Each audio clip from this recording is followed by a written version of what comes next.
एक समय की बात है, एक गांव में एक गुरु रहते थे, जिन्हें खबर हो गई कि एक अन्य नगर में एक और विद्वान आए हुए हैं। वे अद्भुत ज्ञान के मालिक थे और आगे बढ़ने के लिए सबकी सहायता कर सकते थे।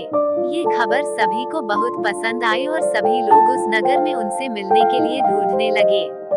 इन दो विद्वानों की राजा को पता चलते ही वहाँ का राजा उनसे बात करने के लिए अपने दरबार में बुला ले आए। राजा ने दोनों विद्वानों से अपने राज्य में ज्ञान का प्रचार प्रसार करने का आग्रह किया।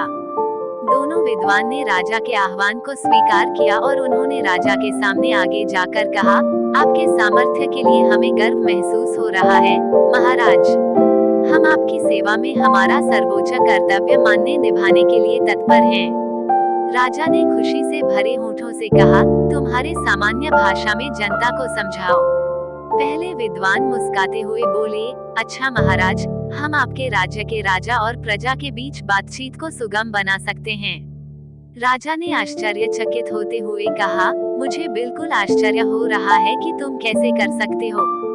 ये तो मेरे लिए बहुत आश्चर्य की बात है। दूसरे विद्वान ने मुस्कुराते हुए कहा, महाराज, हम आपके राज्य के लोगों को सामग्री के बिना खाने का ज्ञान दे सकते हैं। राजा ने बहुत ही आश्चर्यचकितता से कहा, मैं ये सचमुच मानने में सक्षम नहीं हूँ। कृपया मुझे बताओ, तुम इस बात को कैसे संभव कर सकते हो।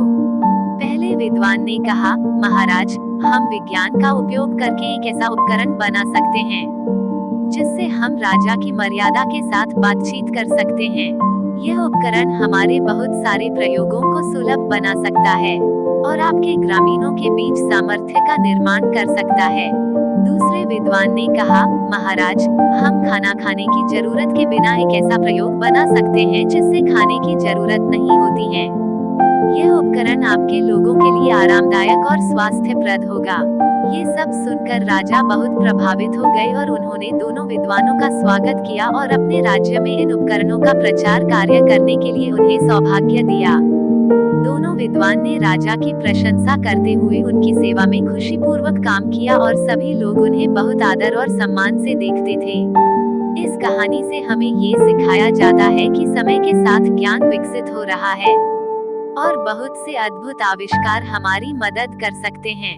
दो विद्वानों की उदारता, समर्पण और सेवा भाव की मिसाल हमें ये बताती है कि हमें हमारे ज्ञान और कौशल को समाज की सेवा में लगाना चाहिए।